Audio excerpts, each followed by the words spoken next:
Alexandra BP 19120025, Program Studi S1 Manajemen, ujian tengah semester pelaku keorganisasian 4X2. Soal ketiga. Saat ini karyawan dan buruh perusahaan A banyak yang mulai merasa tidak puas dengan pekerjaan mereka. Suasana menjadi tidak kondusif. Karyawan X setelah lama menahan perasaan akhirnya memilih untuk resign dari perusahaan A. Karyawan Y saat ini berusaha untuk mengumpulkan rekan-rekan kerja yang tidak puas dan mengajak mereka untuk meminta bantuan kepada serikat pekerja untuk menyampaikan aspirasi mereka pada perusahaan A. Sedangkan karyawan Z memilih untuk tidak peduli dan mengerjakan semua tugas-tugasnya secara asal-asalan. Baiklah, di sini saya akan membahas pilihan-pilihan tindakan yang dilakukan X, Y, Z dalam menunjukkan ketidakpuasan mereka serta memilih tindakan mana yang tidak terlihat dalam kasus ini. Dalam perusahaan A, karyawan X memilih resign. Setelah lama menahan perasaan, akhirnya Ilya memilih untuk resign dari pekerjaannya. Karyawan X ini merasa bahwa kepuasan kerja karyawan sangat penting sebagai salah satu dasar dalam meningkatkan kinerja seseorang sekaligus kinerja organisasi.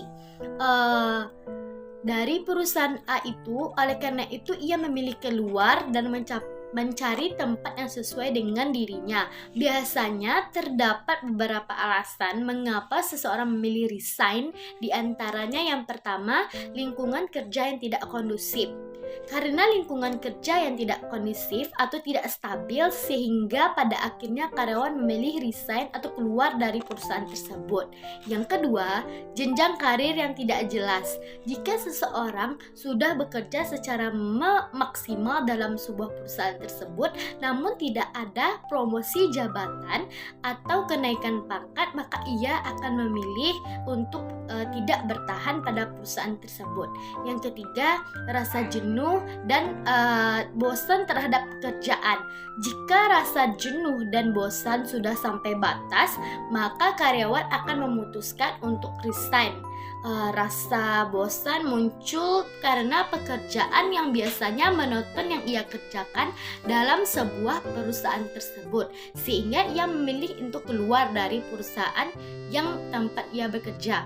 Yang keempat yaitu perusahaan tempat bekerja tidak memiliki visi misi yang jelas. Dikarenakan perusahaan tidak tahu arah tujuan yang ingin dicapai dari perusahaan tersebut. Yang kelima, tidak adanya apresiasi terhadap karyawan. Tidak adanya penghargaan terhadap karyawan yang berhasil pada pencapaian seperti pemberian ucapan selamat, terima kasih, tidak adanya bonus atau reward di kantor. Pada karyawan Y, yaitu ia berusaha untuk mengumpulkan rekan-rekan kerja yang tidak puas dan mengajak mereka untuk minta bantuan kepada keserikatan pekerja untuk menyampaikan aspirasi pada perusahaan A. Pada karyawan Y ini, ia berusaha menyampaikan aspirasinya dan mempertahankan pekerjaannya dengan menyampaikan ketidakpuasan kerja dan juga dengan cara mengajak rekan-rekan kerja lainnya yang berjuang untuk meningkatkan kualitas perusahaan dengan cara menyampaikan aspirasi darinya dan seluruh karyawan lain kepada tempat perusahaan A atau tempat perusahaan mereka bekerja.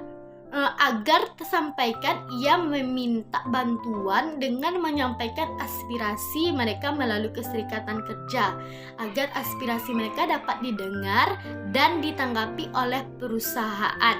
Dimana yang kita tahu tugas dari serikat kerja ini yaitu mengupayakan agar manajemen atau perusahaan mendengarkan suara pekerja sebelum membuat keputusan, yaitu dengan menyatukan kepentingan bersama. Maka melalui serikat kerja memiliki kedudukan yang atau yang untuk mengetahui rancangan keputusan yang diambil pihak manajemen. Pada karyawan Z tidak peduli dan mengerjakan tugas secara asal-asalan. Pada karyawan Z ini ia tidak terlalu memperhatikan memperhatikan ketidakpuasan kerjanya dengan menyampaikan atau keluar dari pekerjaan tersebut. Tetapi ia hanya diam dan bahkan tidak peduli. Ia malah tetap mengerjakan tugas-tugasnya dengan asal-asalan. Maka aspirasi pekerja bisa bersifat terlihat dan tidak terlihat. Yang dimaksud terlihat dan tidak terlihat ini adalah cara penyampaiannya. Beberapa pekerja ada yang berpendapat, tetapi terdapat faktor yang mengecilkan niatnya. Berpendapat entah dari faktor internal, yaitu kekhawatiran jika tidak ditanggapi, atau trauma yang pernah terjadi atau dihadapi di masa lalu, dan faktor eksternal yaitu mempengaruhi pekerja untuk tidak menampakkan aspirasinya yaitu adanya senioritas di dalam lingkungan karyawan yang menonjol skillnya yang dimilikinya sehingga mampu mengatur rekan kerjanya dan menjadi panutan. Setelah dibentuk, maka aspirasi pekerja mulai dibentuk serikat kerja, maka aspirasi pekerja mulai naik karena pimpinan melakukan penyuluhan dan semangat bagi pekerja untuk saling berbagi pendapat dan bertukar aspirasi untuk kemajuan bersama.